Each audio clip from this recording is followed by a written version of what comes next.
हूं आबिद हुसैन शेख, आपका खैर मकदम है 4TV न्यूज। कर्नाटक एक्सप्रेस में रेत टिप्परों के प्रवेश पर रोक लगाने की मांग। पिछले दिनों गुलबर्गा शहर के राम मंदिर चौक में रेत टिप्पर की चपेट में आकर एक व्यक्ति की मौत हुई थी। इसी मामले को लेकर आवाज उठाते हुए कर्नाटक का प्रत्येक राज्य होराट समिति के पदाधिकारियों ने अध्यक्षा देव्या हगर्गी के नेतृत्व में जिला अधिकारी दफ्तर के पास धरना दिया। इस मौके पर बात करते हुए अध्यक्षा ने कहा कि गुलबर्गा के राम मंदिर चौक के पास भीड़ काफी बढ़ गई है, जिससे आम लोग और वाहन सवारों को परेशानी हो रही है। दिन में यहां लॉरी और रेत की टिप्परों का प्रवेश रोका जाए ताकि सार्वजनिकों को सुविधा हो। उसी तरह हादसों को रोकने के लिए रोड ब्रेकर बनाने और सिटी बस यहां न रोककर आगे रोके जाएं। इन सब मांगों को लेकर एहतजाज करते हुए जिला अधिकारी को निवेदन पत्र दिया गया। लॉरी चालक पर टोल सिब्बंदियों का जानलेवा हमला। चिकबल्लापुर जिला चिंतामणि तालुका के होसकोटे मार्ग पर स्थित बीच गोंडन हल्दी के पास तिरुपति से बैल नरसापुर लौट रहे वाहन चालक से टोल शुल्क को लेकर हुए विवाद में टोल सिब्बंदियों ने चालक सैयद अबरार पर हमला करने की घटना घटी है। टोल सिब्बंदियों के खिलाफ शिकायत दर्ज करने में भी सुस्ती कर रहे वेमगल पुलिस पर भी आरोप लगे हैं। इसी मामले को लेकर इंटरनेशनल ह्यूमन राइट एसोसिएशन के पदाधिकारियों ने टोल सिब्बंदियों को हिरासत में लेकर कार्रवाई करने की मांग की है।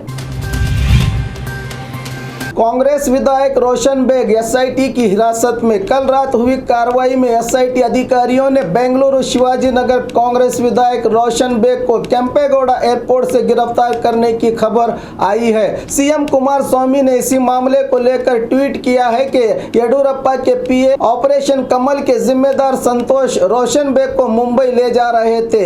एसआईटी अधिकारियों को देखकर भाग गए। सीसीटीवी और बोर्डिंग पास की जांच की जाए तो मामले की हकीकत सामने आएगी, जबकि इस बात से बीजेपी ने इनकार किया है। एसआईटी का कहना है कि बेग विदेश जा रहे थे, इसीलिए उन्हें हिरासत में लिया गया है, जबकि 19 जुलाई को आईएमए कंपनी घोटाले की सुनवाई है। अब एसआईटी ने रोशन बेग को रिहा कर दिया है और कहीं भी जाने की इजाजत दे दी है। प्रेस मीट में बात करते हुए बताया रोशन बेग ने। खेलने गए बच्चे की तालाब में डूबकर मौत। उत्तर कन्नड़ जिला सिरसी तालुका दशनकोप्पा के बेल्लनकेरी ग्राम में एक हादसा पेश आया है। ग्राम के पास ही स्थित तालाब के पास 12 साल कृष्णा चलवादी अपने छोटे भाई के साथ खेल रहा था कि अचानक तालाब में गिर पड़ा, जिसके चलते बच्चे की मौत हो गई है। मामला बनवासी पुलिस थाने में हुआ है दर्ज। नौहेरा शेख पर एक और धोखाधड़ी का मामला दर्ज। एमईपी पक्ष की राज्य अध्यक्षा और हीरा गोल्ड कंपनी की डायरेक्टर नौहेरा शेख पर जनता का करोड़ों रुपया गबन करने का आरोप है, जिसके चलते पिछले दिनों हॉस्पेट अदालत में लाया गया था। इसकी खबर मिलते ही बल्लारी कौल बाजार निवासी अब्दुल तवाब ने बल्लारी कौल बाजार पुलिस थाने में धोखाधड़ी का मामला दर्ज किया है। अब्दुल तवाब ने शिकायत में कहा है कि इसने ज्यादा यानी 36% सूद के लालच में 2016 में 10 लाख और 2018 में 2 लाख की तरह हीरा गोल्ड कंपनी में कुल 12 लाख रुपए लगाए थे। सूद तो दूर की बात है, असल रुपया भी डूब गया है। अब देखना है कि रुपया वापस आता है या नहीं।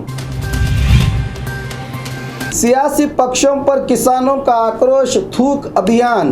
राज्य के कई जिलों में सूखा पड़ा है, आम इंसान का जीना मुश्किल हो गया है। इन सब चीजों से बेपरवाह तीनों सियासी पार्टियों के नेता अपने स्वार्थ और अधिकार के लिए जनता को भूलकर रिजॉर्ट में मजे ले रहे हैं। इसके खिलाफ आवाज उठाते हुए शिवमोगा शहर के वीर शिवप्पा नायक सर्कल में किसानों ने तीनों पार्टियों के पुतले बनाकर इन पुतलों पर पान खाकर थूकने का नया अभियान चलाया। इन नेताओं के विरुद्ध नारे लगाते हुए बारी बारी इन पुतलों पर थूकते रहे। क्या अब भी इन नेताओं का ज़मीर जागेगा? 48 सालों से चल रहे विवाद का अंत, 57 परिवार हुए बेघर। हुबली के होसूर सर्कल के पास स्थित आरबी कुलकर्णी चौल में गैर कानूनी ढंग से घर बनाकर रह रहे लोगों के खिलाफ इनको यहां से खाली करने के उद्देश्य से इस जगह के मालिक 1971 से ही कानूनी लड़ाई लड़ रहे थे। छोटा कोर्ट, बड़ा कोर्ट, अपील वगैरह होते होते अब हाई कोर्ट ने आखिर इंसाफ कर ही दिया, जिसके चलते इस चौल के करीब 57 घरों को सरकारी वकील और पुलिस के बंदोबस्त में जबरदस्ती सामान बाहर निकलवा कर खाली किया गया। अब 57 परिवार बेघर हुए हैं। क्या इंसानियत के कानून के तहत इनको कोई इंसाफ मिलेगा? रोशन बेग के समर्थन में उतरे बीजेपी विधायक। आज बेंगलुरु के रमदा रिजॉर्ट में प्रेस मीट से बात करते हुए विधायक एएस पाटिल नडाली ने सीएम कुमारस्वामी पर आरोप लगाया कि एसआईटी का इस्तेमाल करके बेग को फंसाया गया है। जब भी विधायकों के साथ नाइंसाफी हुई है हमने आवाज उठाई है। विधायक सुधाकर पर भी जब हमला हुआ था हमने आवाज उठाई थी। आईएमए कंपनी जांच मामले में जब 19 जुलाई को तारीख दी गई थी तो अब बेग को हिरासत में लेने की क्या जरूरत थी?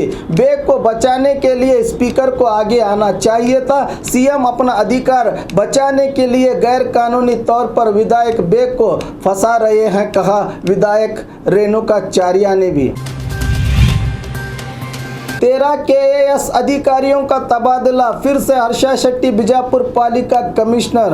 15 जुलाई को इस सरकार ने 13 केएएस श्रेणी के सीनियर और जूनियर अधिकारियों के ट्रांसफर का आदेश जारी किया है, जिसमें सीरियल नंबर 9 में बीजापुर महानगर पालिका कमिश्नर अहोदराम की जगह पर बेलगाम से हर्षा शेट्टी को नियुक्त करने के लिए नगर अभिवृद्धि विभाग को निर्देश दिए गए हैं। तो क्या फिर से हर्षा शेट्टी बीजापुर महानगर पालिका के कमिश्नर पद पर नियुक्त हो सकते हैं? जनता में सवाल उठा है, क्योंकि पिछले दिनों पालिका में हुए भ्रष्टाचार के चलते कारपोरेटर्स ने सभा में ठराव पास करके इन पर कानूनी कार्रवाई की मांग की थी। शायद अब तक जांच भी नहीं हुई या चल रही है। क्या ऐसे आरोपित व्यक्ति के हाथ में फिर से पालिका की जिम्मेदारी देना कहां तक सही है? ये जनता सवाल उठा रही है।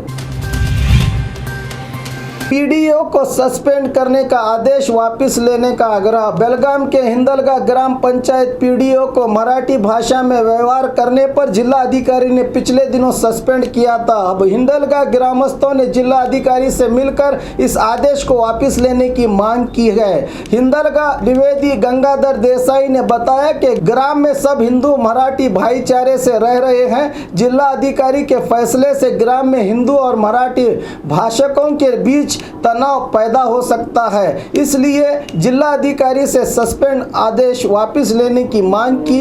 इस मौके पर हिंदलगा के सभी ग्रामस्थ मौजूद रहे।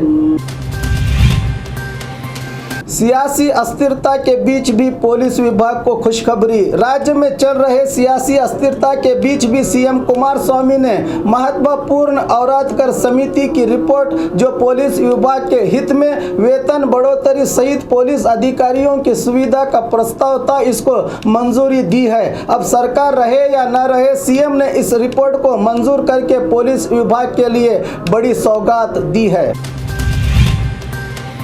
और खबरों के लिए देखते रहिए 4 टीवी न्यूज़ कर्नाटक एक्सप्रेस।